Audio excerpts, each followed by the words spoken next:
ఈ రోజున ఎస్ అనే అక్షరంతో పేరు ఉన్న వ్యక్తులు మీకు జరిగేది ఇదే.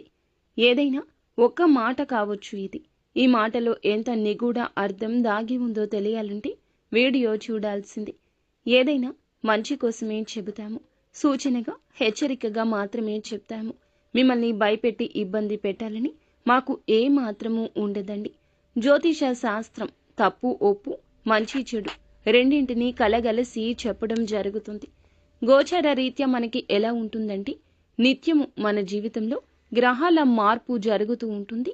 గ్రహాల కదలికలతోనే ఫలితాలు అనేవి బేరీజు వేసుకుని చెప్పడం జరుగుతుంది. ముఖ్యంగా ఈ రోజున ఎస్ అనే అక్షరంతో పేరు ఉన్న వ్యక్తితో ఈ రాశి జాతకులు జరిగేది తెలిస్తే ఆశ్చర్యపోవడం పక్కాగా జరుగుతుంది. ఏం జరగబోతుంది, ఎటువంటి ఫలితాలు ఈ రోజున పొందుకోబోతున్నారు, ఈ రోజున వీరి జీవితంలో జరిగే అన్ని పరిణామాల గురించి తప్పకుండా తెలుసుకుందాం. శ్రీ పోలేరమ్మ తల్లి జ్యోతిషాలయం. మీరు ఎక్కడెక్కడో జ్యోతిష్యం చెప్పించుకుని నిరాశ చెంది ఉన్నారా? అయితే ఒక్కసారి గురువు గారికి ఫోన్ కాల్ చేయండి. దూర ప్రాంతాల్లో ఉన్న వారికి ఒకే ఒక్క ఫోన్ ద్వారా వెంటనే పరిష్కారం చెప్పబడును. మీ ముఖము, ఫోటో, చేయి, పేరు, వయస్సు, గోత్రం వాట్సాప్ చేయండి. ప్రేమ, పెళ్లి, ఉద్యోగం, రాజకీయం, విదేశీ ప్రయాణం, ధనం నిలకడలేకపోవడం, భార్యాభర్తల మధ్య గొడవలు, ఆస్తి తగాదాలు, అప్పుల బాధలు, స్త్రీ పురుషులకు పర్సనల్ గా ఎలాంటి సమస్యలున్నా పరిష్కారం చూపబడును. గురూజీ రామరాజు గారు. Phone number 9701875831. వీడియో నచ్చితే తప్పకుండా ఒక చిన్న లైక్ అయితే చేసి మమ్మల్ని సపోర్ట్ చేయండి. ఓం శ్రీ వారాహీదేవియే నమః. వారాహి మాత అంటే ఇష్టమున్న ప్రతి ఒక్కరూ అమ్మవారిని ఒక్కసారి మనసులో తలుచుకొని మనసులోని అమ్మవారికి సంకల్పం చెప్పుకోండి. మీ కష్టం, కోరిక, అననుకూలతలు అనుకూలంగా మార్చమంటూ ఆ వారాహి మాతను ఒక్కసారి నమస్కరించుకొని వేడుకొని కింద కమెంట్ రూపంలో ఓం శ్రీ వారాహి దేవియే నమః అని ఉచ్చరించండి. అంతా మంచి జరుగుతుంది. ఇక ఆలస్యం లేకుండా మనం వీడియోలోకి వచ్చేద్దాము. వీడియో నచ్చితే తప్పకుండా ఒక చిన్న లైక్ చేయడం మర్చిపోవద్దు. మీ లైక్ మాకు ఎంతో సపోర్టింగ్గా ఉంటుంది. ఇక ఆలస్యం చేయకుండా వీడియోలోకి వచ్చేద్దాము. మీకు ఈ రోజున అన్ని విధాలుగా అంటే ఎంతైతే కష్టపడతారో అంత ఆదాయం, దానికి రెట్టింపు ఫలితమే రాబోతూ ఉన్నది. ఇదంతా ఈశ్వరేశ. ఈ రోజున అన్ని విధాలుగా మీకైతే అనుకూలమైన ప్రభావాలు మీ జీవితంలో చోటు చేసుకోబోతున్నాయి. ఎవరు అంటే, మీరు చిన్న చిన్న విషయాలకు ఎప్పుడూ కూడా బాధపడుతూ ఉంటారు. అలా ఎప్పటికీ బాధపడకండి. ఎప్పుడూ కూడా ధైర్యంగా ముందు అడుగు వేస్తుంటారు. కానీ ఎవరికి చెప్పుకోలేనటువంటి బాధలు కానీ కష్టాలు కానీ మీ మనసులోనే పెట్టుకొని ఎప్పుడూ కూడా బాధపడుతూ ఉంటారు. అలాగే ఈ రాశివారు ఎంతో ఓర్పు, సహనం కలిగి ఉంటారు.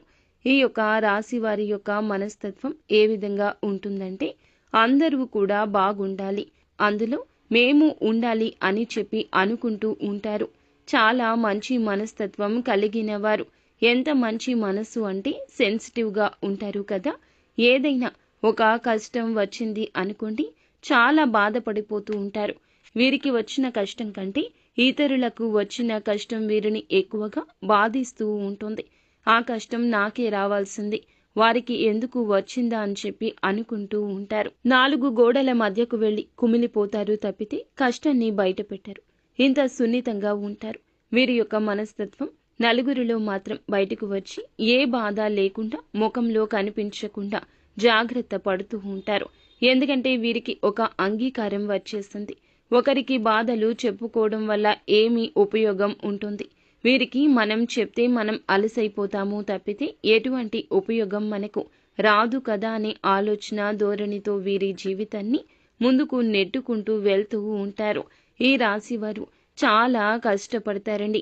కష్టానికి మారు పేరు. ఇప్పటికే వారు 100% కష్టపడితే 100లో కనీసం 40% మాత్రమే లాభాలు ఇప్పటి వరకు వచ్చాయని చెప్పొచ్చు. ఇక మిగిలిన 60% కూడా వృధా అయిపోయిందని చెప్పొచ్చు. వేరొకరికి ఉపయోగపడిందని చెప్పొచ్చు. అందులో వీరి బాధ కూడా లేదని చెప్పొచ్చు. ఇకపై మీ యొక్క జీవితంలో గురుగ్రహ అనుకూలత స్థితి కారణం చేత మీరు 100% కష్టపడితే 100% తప్పకుండా లాభం అనేది ఉంటుందని చెప్పి తప్పకుండా గ్రహించండి. ఈ రాశి వారు కుటుంబం కోసం ప్రాణమైనా కూడా ఇస్తారని చెప్పొచ్చు. కుటుంబం గురించి ఎక్కువగా ఆలోచిస్తూ ఉంటారు. బిడ్డల భవిష్యత్తు గురించి ఎక్కువగా ఎప్పుడూ కూడా మదన పడిపోతూ ఉంటారు. దానికి తగ్గట్లుగా కష్టపడుతూ ఉంటారు, కృషి చేస్తారు కూడా. అలాగే ఈ రాశి వారికి ఓర్పు సహనం ఎప్పుడైతే సన్నగిల్లుతుందో అటువంటి సమయంలో మాత్రం వీరికి కోపం ఎక్కువగా ఉంటుందని చెప్పుకోవాలి. ముఖ్యంగా ఈ రాశి వారికి వీరిపైన వీరికి నమ్మకం అనేది అస్సలు ఉండదు. ఎందుకంటే వీరు పక్కన వాళ్ళని ఎంత ఎక్కువగా నమ్ముతారో వారిని మాత్రం అస్సలు నమ్ముకోరు. అందువల్ల ఈ యొక్క రాశి వారికి కొన్ని ఇబ్బందులు అనేటివి ఎదుర్కోవడం వలన జరుగుతుంది. అలాగే వీరు ఏదైనా సాధించాలని అనుకుంటూ ఉంటే గనక అటువంటివన్నీ ముందుకు వెళ్లకుండా అక్కడే ఆగిపోవడం కూడా జరుగుతుందని చెప్పుకోవచ్చును. కాబట్టి ఈ రాశిలో పుట్టినవారు రాబోయే రోజు నుండి, ఈ రోజు నుంచి మీకు కొద్దిగా మంచి లాభాలు అయితే పొందే రోజులుగా తప్పకుండా వర్ణించడం జరుగుతుంది. ఇది జ్యోతిష్కుల మాట. ఇప్పటి వరకు మీరు ఎన్నో రకాలైన సమస్యలు కానీ కష్టాలు కానీ ఏదైతే మీరు ఎన్నో ఇబ్బందులు ఎదుర్కోవడం జరిగింది.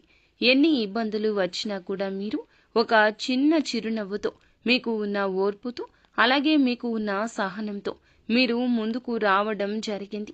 ఎన్నో రకాలైన తీవ్రమైన ఇబ్బందులు కూడా ఎదుర్కొన్నప్పటికీ ఈ యొక్క రాశి వారికి ఇక నుంచి మీకు అనుకున్న విజయాలను సాధించి తప్పకుండా ముందుకు సాగుతారు. ముందేమో చాలా జాగ్రత్తగా ఉండాలని చెప్పుకున్నాము, ఇప్పుడేమో మీ సమస్యల గురించి చెప్పాము. కానీ చెప్తున్నది మేము కాదు, భగవంతుడే అని గుర్తుంచుకోండి. ఈ యొక్క రాశి వారికి ఇప్పటి నుంచి జరగబోయేది చెప్పుకుందాము. ఇప్పటిదాకా చెప్పింది జరిగింది మాత్రమే చెప్పామన్నమాట. అందువల్ల కొంతమంది కన్ఫ్యూజన్ అయితే అయిపోతూ ఉంటారు. ముందేమో మంచి రోజులు ఉన్నాయని అంటారు, జాగ్రత్తగా ఉండాలని చెప్పారు. ఇక ఈ రోజున ఈ రెండు జరుగుతాయి. ఇప్పుడు కూడా ఒకే సమయంలో అన్నీ కూడా మంచి రోజులు అనేవి రావు కదండి, జరుగుతూనే ఉంటాయి. అయితే వాటి నుంచి ఎలా అధిగమించాలి, ఎలా తప్పించుకోవాలి అనే ఆలోచనలు కూడా మనకి ముందే ఉండాలి. ముందే కొంచెం ఏం జరగబోతుందో కొంచెం అవగాహన ఉంటే అప్పుడే మీరు జాగ్రత్త పడతారు. వాటి నుండి తప్పించుకోవడానికి ఎలాంటి ప్రయత్నాలు చేయబోతున్నామో తెలుసుకోవాలి. అలాగే రాబోయే రోజుల్లో కూడా ఇక నుంచి మీకైతే మంచి శుభవార్తలు వినే మాటలు ఖచ్చితంగా వింటారు. అంతటి పెద్ద శుభవార్తలు మీరు ఇప్పుడు వినబోతున్నారు. విషయాన్ని గుర్తుపెట్టుకోండి. అలాగే ఈ యొక్క రాశి వారు ముఖ్యంగా దైవాన్ని ఆరాధన చేసుకోవడం చాలా ముఖ్యమైన విషయము. ప్రతిరోజు దైవారాధన చేస్తే ఖచ్చితంగా ఆ దైవం యొక్క సహాయం అనేది మీకు తోడుగా నీడగా ఎల్లవేళలా మిమ్మల్ని రక్షిస్తూ ఉంటుంది. ఈ యొక్క రాశిలో పుట్టిన వారు మీ పక్క వాళ్ళని నమ్మినట్లుగా మిమ్మల్ని మీరు నమ్ముకోరనమాట. ఇక నుంచి ఈ యొక్క అలవాటు మార్చుకోండి. ఇలా అలవాటు చేసుకోవాల్సిన అవసరం లేదు. రెండు ముఖ్యమైన విషయాలు ఉన్నాయి. అవి ఏమిటంటే, మొదటగా దైవారాధన చేయడం, రెండవది మిమ్మల్ని మీరు నమ్ముకోవడం. ఎప్పుడైతే ఈ రెండింటిని నమ్మకంతో ప్రారంభిస్తారు, అనుకున్న వాటిలో విజయాలు తప్పకుండా సాధించి తీరుతారు. కాబట్టి ఈ యొక్క రాశి వారిలో ఖచ్చితంగా అనుకున్న వాటిలో విజయాన్ని సాధించాలి అంటే మాత్రం తప్పకుండా దైవారాధనతో పాటుగా మిమ్మల్ని మీరు నమ్ముకోవడం మొదలు పెట్టండి. అలాగే ఈ యొక్క రాశి వారిలో ఎప్పటికీ ఒక డౌట్ అనేది ఉండిపోతుంది. మీలో మీరే సందేహపడిపోయినట్లుగా ఎప్పుడు కూడా ఉంటూ ఉంటారు. అంటే మాకు ఏ పని అయినా జరుగుతుందా, మేము ఇంత సంతోషంగా ఉంటామా, భగవంతుని అనుగ్రహం మా పైన ఉన్నదా, మా జీవితం ఎప్పుడు ఇలాగే బాధపడుతూ ఉంటామా, మేము మాకంటూ మంచి రోజులు వస్తాయని ఎప్పుడు కూడా ఒక అనుమానపు భావాన్ని మీకు మీరుగా రేకెత్తించుకొని కుమిలిపోతూ ఉంటారు. నమ్మకంతో ఎప్పుడూ కూడా ఏ పని అయినా మొదలు పెట్టాలి. అందులో అప్పుడే అన్నీ కూడా మీకు విజయాలు తప్పకుండా వస్తూ ఉంటాయి. ఈ రోజున మీ జీవితంలో చాలా అంటే చాలా అనుకూలమైన రోజుగా ఆ ప్రభావాలైతే మీ జీవితంలో చోటు చేసుకోబోతున్నాయి. మీకు ఎవరైతే అప్పు ఇచ్చారో మీరు చాలా రోజులుగా వారికి తిరిగి ఇవ్వడం లేదు, చాలా రోజుల నుంచి ఎదురు చూసేటటువంటి వారికి మీ అప్పుని తిరిగి తప్పకుండా చెల్లిస్తారు. లేదా మీరే ఎవరికైనా అప్పు ఇచ్చినట్లయితే గనక ఆ అప్పు అనేది తిరిగి మీ చేతికి ధనం వస్తుంది. ఎటువంటి ఇబ్బందులు పడకుండా వారు మీ ధనాన్ని మీ చేతికి అందింప చేస్తారు. మీకు ఒక మంచి శుభవార్తగా ఈ రోజు మిగిలిపోతుంది. అంటే చాలా మంది మనం అప్పు ఇచ్చిన తర్వాత అసలు వాళ్ళు మనకి రిటర్న్ ఇవ్వడానికి మనల్ని ఏదో శత్రువులుగా చూస్తూ తప్పించుకు తిరగడం లాంటివి చేస్తూ ఉంటారు కదండి. అలా కాకుండా మీ డబ్బు మీకు మీ చేతికి అందే బాధ్యత కూడా తప్పకుండా వారు సక్రమంగా అనుకున్న సమయంలోనే మీ చేతికి ధనాన్ని అయితే ఇస్తారండి. చాలా మంచిగా కూడా ఇది మీకు అనిపిస్తుంది. మిమ్మల్ని అంటే మీ నమ్మకాన్ని వారు నిలబెట్టుకుంటారు. మిమ్మల్ని బాధ పెట్టకుండా మీ ధనం మీకు తప్పకుండా మీ చేతికి వస్తుంది. అలాగే మీరు ఎవరి దగ్గరైనా అప్పు తీసుకున్నా కూడా వారు వడ్డీ లేకుండా కనీసం అసలు ఇవ్వమని అలా మిమ్మల్ని ఇబ్బంది పెట్టకుండా అడిగే రోజుగా చెప్పడం జరుగుతుంది. మొత్తానికి ఈ రోజున చాలా అంటే చాలా అనుకూలంగా ఉంటుంది. విద్యా రంగానికి సంబంధించిన వారికి, విద్యకు సంబంధించిన వారికి అనుకూలంగా ఉంటుంది. ఉపాధ్యాయులకు ఈ రోజున చాలా అంటే చాలా అనుకూలంగా ఉంటుంది. ఎందుకంటే చాలా మంది ఈ రోజున అంటే ఏదైనా కానీ ప్రయాణం చేసే విషయంలో కొంచెం జాగ్రత్తగా ఉండాల్సిన సమయం అయితే చెప్పుకోవచ్చు. ఎందుకంటే ఒక్కొక్కసారి ఒక్కొక్క రకంగా మన జీవితంలో ఎన్నో రకాలైన ఇబ్బందులు ఎదుర్కొన్న సమయంలో ఎన్నో రకాలైన బాధలు పడుతూ ఉంటారు. కాబట్టి తప్పకుండా ఈ రోజున ఈ రాశివారు మీ సంకల్పం నెరవేరుతుందని గుర్తుంచుకోండి. మీరు ఎస్ అనే అక్షరం ఉన్న వారి పేరుతో ఉన్న వారితో ఈ రోజున అప్రమత్తంగా ఉండాలంటూ ఈ ఒక హెచ్చరిక మీకు జారీ చేయడం జరుగుతుంది. తప్పకుండా అటువంటి అక్షరంతో మొదలయ్యే పేర్లు ఉంటాయి కదా, వారితో కొంచెం హెచ్చు తగ్గులకు పోకూడదు. తగు జాగ్రత్తలు తీసుకోవాలి. ఎందుకంటే అటువంటి వ్యక్తులు మీ జీవితంలో ఇంతకు ముందే మిమ్మల్ని బాధ పెట్టి ఎంతో హింసించి మీరు ఇప్పటికీ దూరంగా ఉంటారు. కాబట్టి అటువంటి వ్యక్తులు మీ జీవితంలో మళ్ళీ ఎదురు పడేటటువంటి అవకాశం ఈ రోజు తప్పకుండా కనిపిస్తుంది. మీ జీవితంలోకి మిమ్మల్ని ఎంతో బాధ పెట్టాలని కూడా వచ్చి ప్రయత్నం చేస్తారు. ఎస్ అనే అక్షరంతో పేరు మొదలైన వ్యక్తులతో తప్పకుండా ఈ రోజున తగాదాలు జరుగుతాయి. కాబట్టి ముందే దూరంగా ఉండడం ఉత్తమం. అటువంటి వారికి దూరంగా ఉండి మీరు మీ మనసును ప్రశాంతంగా ఉంచుకోండి. మిమ్మల్ని ఎప్పుడెప్పుడు బాధ పెట్టి, మిమ్మల్ని ఎప్పుడెప్పుడు అవమానపరిచి, కించపరిచి, ఎప్పుడెప్పుడు మిమ్మల్ని దిగజార్చాలి అనేటటువంటి ఆ వ్యక్తి ఎవరైతే ఉన్నారో మీకు ఇంతకు ముందే తెలిసే ఉంటుంది, గొడవలు జరిగే ఉంటాయి. కాబట్టి అటువంటి వ్యక్తులతో, వారి నాటకాలతో, మోసపూరిత మాటలతో ఈ రోజున తగు జాగ్రత్తలు తప్పకుండా పాటించాల్సిన పరిస్థితి ఈ రోజైతే కనిపిస్తుంది. తప్పకుండా ఎస్ అక్షరంతో పేరు మొదలైన వారితో శత్రుత్వం మీకు ఉంటే అందరూ అని కాదండి, అందరి పేర్లు ఎస్ అక్షరంతో ఉన్న వ్యక్తులు కాదండి. కొంతమంది మీకు పడని వాళ్ళు ఉంటారు కదా, అటువంటి వ్యక్తులు ఎవరైనా ఉంటే తప్పకుండా ఈ రోజున దూరంగా ఉండడం చాలా ఉత్తమమైన విషయంగా చెప్పొచ్చు. ఈ రోజున మీరు తప్పకుండా ఈ రోజున లక్ష్మీదేవి గుడికి గాని, కనకదుర్గమ్మ గుడికి గాని వెళ్ళండి.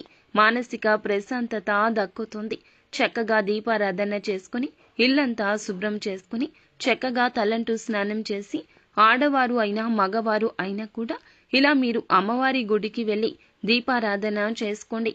వీలైతే కుటుంబంతో సహా వెళ్ళండి. అమ్మవారిని దర్శించుకుని తిరిగి ఇంటికి వచ్చేలోపు మీకు మానసిక ప్రశాంతత కలుగుతుంది. ఎంతో తేజస్సుతో ఉన్న ప్రతిబింబం మీకు మీ ముఖంలో కనిపిస్తుంది. తప్పకుండా ఈ రోజున లక్ష్మీదేవి యొక్క ఆరాధన చేసుకోండి. అష్టోత్తర నామాలు తప్పకుండా పఠించండి. ఓం నమ శివాయ అని కానీ, లేకుంటే ఓం శ్రీ వర్ధనాయ నమః అనే శివ మంత్రాలను ఈ రోజున 108 సార్లు జపించడం వల్ల 21 రోజుల్లో తప్పకుండా మీకు పుణ్య ఫలం లభిస్తుంది. మీ సంకల్పం తప్పకుండా నెరవేరుతుంది. ఇంకా మిగిలిన అంశాలు చూస్తే గనక ఈ రోజున నమ్మకమైన వ్యక్తుల సలహా తీసుకోవడం వల్ల మంచి మార్గదర్శనం లభిస్తుంది. మానసికంగా స్థిరత్వం పెరుగుతుంది. క్రీడలు, విద్య, రాజకీయ, మానవ సేవా రంగంలో ఉన్నవారికి ఇది కొన్ని కీలకమైన నిర్ణయాల సమయంగా చెప్పొచ్చు. ఇక ఉద్యోగ వర్గానికి ఇది ప్రోత్సాహకరమైన రోజు. ముఖ్యంగా మీ ప్రతిభను ఉన్నతాధికారులు గుర్తించగలుగుతారు. కొంతమంది వారికి పని ఒత్తిడితో పాటుగా అదనపు బాధ్యతలు కూడా ఇవ్వడానికి అవకాశం ఉంటుంది. కానీ ఆ బాధ్యతల వల్ల మీరు మరొక మెట్టు ఎక్కే అవకాశం ఉంటుంది. వ్యాపార వర్గానికి ఇది మిశ్రమమైన రోజు. మీ యొక్క మిత్రులతో భాగస్వామ్య వ్యాపారాలు చేస్తున్నవారు ప్రణాళికలు మరింత పటిష్టంగా మార్చుకోండి. పెట్టుబడి పెట్టే ముందు మంచి పరిశోధన చేయడం మంచిది. అప్పులు తీసుకోవడాన్ని ఈ రోజున నివారించగలిగితే చాలా బాగుంటుంది. ఇక ఈ రోజున ఈ రాశి వారి జీవితంలోకి ఒక కొత్త వ్యక్తి కూడా ప్రవేశం జరుగుతుంది. వీరి జీవితంలో చిత్ర విచిత్రాలు అయితే జరగబోతున్నాయి. ఇక ఒక కొత్త వ్యక్తి జీవితంలోకి రావడం వల్ల ఇవాళ మీ అనుబంధాల్లో భద్రత ఏర్పడుతుంది. విశ్వాసం పెరుగుతుంది. గడిచిన కొద్ది రోజులుగా ఉన్న చిన్న మనస్పర్ధలు తొలగుతాయి. దంపతుల మధ్య సమాజంలో ఉన్న గౌరవాన్ని రక్షించుకునే సందర్భాలు వస్తాయి. ఇక ఆ వ్యక్తి మీ యొక్క ప్రేమ జీవిత భాగస్వామి కావచ్చు, మీ తోడబుట్టిన వారు కావచ్చు, కొత్తగా పరిచయమైన ఒక స్నేహితుడు లేదా స్నేహితురాలు కూడా కావచ్చు. ఇలా ఒక వ్యక్తి మీ జీవితంలోకి రావడం వల్ల మీ జీవితంలో అతి కొద్ది కాలంలోనే విచిత్రమైన మార్పులు కలగబోతున్నాయి. కొంతమంది వృద్ధుల సలహా తీసుకుని మీరు మించిపోయిన తగాదాలు స్నేహంగా ఈ రోజు పరిష్కరించగలుగుతారు. మీ యొక్క కుటుంబంలో శుభవార్తలు వింటారు. మీ మాతృ కార్యాల్లో పాల్గొనడం వల్ల మంచి ఫలితాలు వస్తాయి. ఈ రోజున ఆర్థికంగా మితమైన లాభాలు పొందే రోజు. ఆకస్మిక ధన ప్రాప్తి సంభవించే అవకాశం ఉంది, కానీ ఖర్చులు కూడా సమానంగా ఉండొచ్చు. ఖర్చుల విషయంలో చాకచక్యత అవసరము. అవాంఛిత వ్యయాలు నియంత్రించగలిగితే నిలకడగా నిలబడగలుగుతారు. ఈ రోజున నూతన వస్తువులు కొనుగోలు చేయొచ్చు. ఏదైనా ఆస్తి సంబంధమైన పూర్వపు విషయంలో పరిష్కారం దిశగా అడుగులు పడొచ్చు. ఆరోగ్యపరంగా తక్కువ తలనొప్పులు ఉంటాయి. ఒత్తిడి లాంటి సమస్యలు సంభవించొచ్చు. సాయంత్రం తరువాత శరీరంలో అలసట పెరిగే సూచన ఉంది. చిన్న చిన్న అనారోగ్యాలు నిర్లక్ష్యం చేయొద్దు. నీళ్లు ఎక్కువగా తాగడం, సమయానికి భోజనం చాలా మంచిది. మానసికంగా ముందుగా పెట్టుకున్న లక్ష్యాల పట్ల చైతన్యంతో పట్టుదలతో ఉంటారు. ధ్యానం వల్ల మానసిక ప్రశాంతత మీకు కలుగుతుంది. ధ్యానం వల్ల మానసిక ప్రశాంతత తప్పక సిద్ధిస్తుంది. అంతా మంచి జరుగుతుంది. శుభం భూయాత్.